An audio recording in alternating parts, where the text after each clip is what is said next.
নমস্কার বন্ধুরা, তোমরা কেমন আছো? আশা করি ভালো আছো। তো তোমরা যারা এবছর ২০২৫ সালে ত্রিপুরা গভর্নমেন্ট ডিগ্রি কলেজে ভর্তি হওয়ার জন্য ফর্ম ফিল আপ করেছিলে, তো তোমরা হয়তো সবাই জানো যে এখন তোমাদের সেকেন্ড মেরিট লিস্ট অনুসারে তোমাদের অ্যাডমিশন চলছে। ঠিক আছে? তো এখন তোমাদের যাদের নাম সেকেন্ড মেরিট লিস্টে আসেনি, তো তোমাদের মনে অনেকেরই প্রশ্ন, হ্যাঁ? তো যে তোমাদের থার্ড মেরিট লিস্ট পাবলিশ হবে কিনা? ঠিক আছে? তো আমি এর আগের ভিডিওতে বলেছিলাম যে তোমাদের থার্ড মেরিট লিস্ট পাবলিশ হওয়ার সম্ভাবনা খুবই কম। ঠিক আছে? কারণ তোমাদের ২০২৪ সেম পাবলিশ হয়নি থার্ড মেরিট লিস্ট কোনো কলেজেই। ঠিক আছে? তার জন্যই বলেছিলাম। তো তোমাদের গতকালকে তোমাদের ২৪শে জুন তোমাদের বিবিএম কলেজের আ একটা নোটিশ এসেছে যে তোমাদের থার্ড মেরিট লিস্ট এবং ফোর্থ মেরিট লিস্ট, ঠিক আছে? তোমাদের থার্ড মেরিট লিস্ট এবং ফোর্থ মেরিট লিস্ট পাবলিশ হবে বিবিএম কলেজের। ঠিক আছে? এই নিয়ে একটা নোটিশ এসেছে। ঠিক আছে? তো এই ভিডিওতে তোমাদের সেই নোটিশটাই দেখাবো। আর অন্যান্য কলেজগুলিতে এই সেম প্রসেসেই তোমাদের মেরিট লিস্টগুলি পাবলিশ হবে কিনা এটা নিয়েও আলোচনা করব। ঠিক আছে? তো তোমরা স্কিপ না করে ভিডিওটা দেখতে থাকো এবং আ অনেক ইম্পোর্টেন্ট কথা বলবো। যদি তোমরা স্কিপ করে দাও তাহলে হয়তো ইম্পোর্টেন্ট কথাগুলি মিস করে যেতে পারো। ঠিক আছে? তো তোমরা স্কিপ করবে না। তো এখন স্ক্রিনে যে নোটিশটা দেখছো, এটা হচ্ছে বিবিএম কলেজের নোটিশটা। ঠিক আছে? এখানে দেখো তোমাদের থার্ড মেরিট লিস্ট এবং ফোর্থ মেরিট লিস্টের যে ডেটটা দিয়েছে, এই ডেটগুলি দেখে নাও। ঠিক আছে? এখানে ১ম এ আছে publication of third merit list. তোমাদের থার্ড মেরিট লিস্ট পাবলিশ হবে আ স ২৭শে জুন ২০২৫ at 2 PM। ঠিক আছে? তোমাদের থার্ড মেরিট লিস্টটা পাবলিশ হবে ২৭ তারিখ। জুন জুন মাসের ২৭ তারিখ। ঠিক আছে? তারপরে দেখো admission of third merit list candidates, মানে তোমাদের যাদের নাম থার্ড মেরিট লিস্টে আসবে তোমাদের অ্যাডমিশন হচ্ছে ৩০ জুন থেকে ১ জুলাই। ঠিক আছে? তোমাদের থার্ড মেরিট লিস্টটা অ্যাডমিশন হওয়ার পর তোমাদের ফোর্থ মেরিট লিস্ট। ঠিক আছে? Publication of fourth merit list ২ July ২০২৫। ঠিক আছে? এট 2 PM। ঠিক আছে? তো তোমাদের ফোর্থ মেরিট লিস্ট পাবলিশ হবে ২ জুলাই আ ২ টার সময়। ঠিক আছে? দুপুর ২ টার সময় পাবলিশ হবে।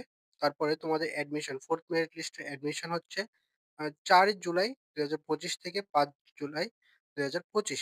ঠিক আছে? আর তারপর তোমাদের যে ভ্যাকেন্সি লিস্ট, এই ভ্যাকেন্সি লিস্টটা পাবলিশ হবে মানে 4th রাউন্ডের পর তোমাদের আ কোন সাবজেক্টে কতটা সিট ভ্যাকেন্ট আছে, এই লিস্টটা পাবলিশ হবে ৮ই জুলাই ২০২৫। ঠিক আছে? ২ টার দিকে পাবলিশ হবে। ঠিক আছে? বুঝতে পারলে? তারপরে দেখো, "The merit list of the candidates will be published in the portal of the Directorate of Higher Education." এখানে যে হায়ার এডুকেশনের যে ওয়েবসাইটটা দিয়েছি, এই ওয়েবসাইটটার লিংক আমি ডিসক্রিপশনে দিয়ে দেব। ঠিক আছে? তোমাদের এই কলেজের মেরিট লিস্টগুলি হায়ার এডুকেশন ডিপার্টমেন্টের অফিসিয়াল ওয়েবসাইটে পাবলিশ হবে। ঠিক আছে? Candidates are directed to go through the said portal for admission related notification. ঠিক আছে? তো যখন পাবলিশ হবে মেরিট লিস্টগুলি আমি তোমাদের ভিডিও করে দিয়ে দেব। ঠিক আছে? আর তোমরা যারা টেলিগ্রাম চ্যানেলে যুক্ত হওনি তোমরা অবশ্যই টেলিগ্রাম চ্যানেলে যুক্ত হয়ে যাবে।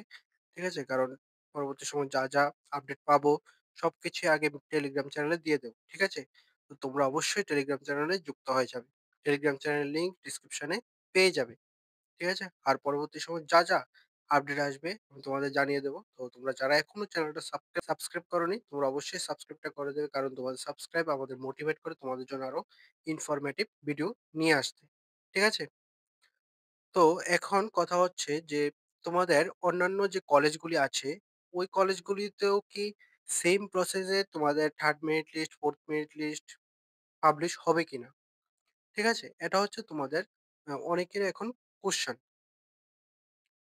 তো এখন আ যে মেরিট লিস্টগুলি পাবলিশ হবে বা বিবিএম কলেজের আ মেরিট লিস্ট পাবলিশ করবে, এটা সম্পূর্ণ ডিপেন্ড করছে আ কলেজের উপরে। ঠিক আছে? কোন কলেজে কতটা মেরিট লিস্ট পাবলিশ করবে, এটা সম্পূর্ণ ডিপেন্ড করছে এখন কলেজের উপরে। ঠিক আছে? তো তার জন্যই আমরা দেখছি যে এখানে যে বিবিএম কলেজের নোটিশটা দিয়েছে, এটা পার্টিকুলার একটা কলেজে দিয়েছে। অন্যান্য কলেজে কিন্তু দেয়নি। ঠিক আছে? আমরা যদি ১ম এই দেখি যে উ যখন ডাইরেক্টরেট অফ হায়ার এডুকেশন থেকে আ যে নোটিশটা দিয়েছিল, এটাতে দেখবে তোমরা 3rd মেরিট লিস্টের কথা উল্লেখ নেই। 3rd মেরিট লিস্ট বা 4th মেরিট লিস্ট। ঠিক আছে? তো যেহেতু উল্লেখ নেই, তো এটা সম্পূর্ণ ডিপেন্ড করছে কলেজের উপরে। ঠিক আছে? এখন বিবিএম কলেজে 4th মেরিট লিস্ট পর্যন্ত পাবলিশ করছে। ঠিক আছে? এখন 5th মেরিট লিস্টও পাবলিশ করতে পারে। তো এটা সম্পূর্ণ ডিপেন্ড করছে কলেজের উপরে। আর অন্যান্য কলেজে যদি আ না পাবলিশ করে তাহলে স্পট রাউন্ড হবে। ঠিক আছে? আর পাবলিশ করলেও একটা নোটিশ দিয়ে দেবে তোমাদেরকে। ঠিক আছে? নোটিশটা পাওয়ার সঙ্গে আমি তোমাদের জানিয়ে দেব। বুঝতে পারলে? তো এখন তোমরা ওয়েট করো অ নোটিশ পাওয়ার জন্য অন্যান্য কলেজের। ঠিক আছে? আর বিবিএম কলেজের 4th মেরিট লিস্ট পর্যন্ত পাবলিশ করছে। তোমরা দেখো তোমাদের নাম আসে কিনা। ঠিক আছে? তো তোমাদের যদি আর কোনো কিছু কোয়েশ্চেন থাকে তাহলে অবশ্যই কমেন্টে জানাবে। ঠিক আছে? আমি তোমাদের আনসার দেব। ভালো থাকবে, সুস্থ থাকবে। দেখা হচ্ছে পরের একটি নিউ আপডেট নিয়ে।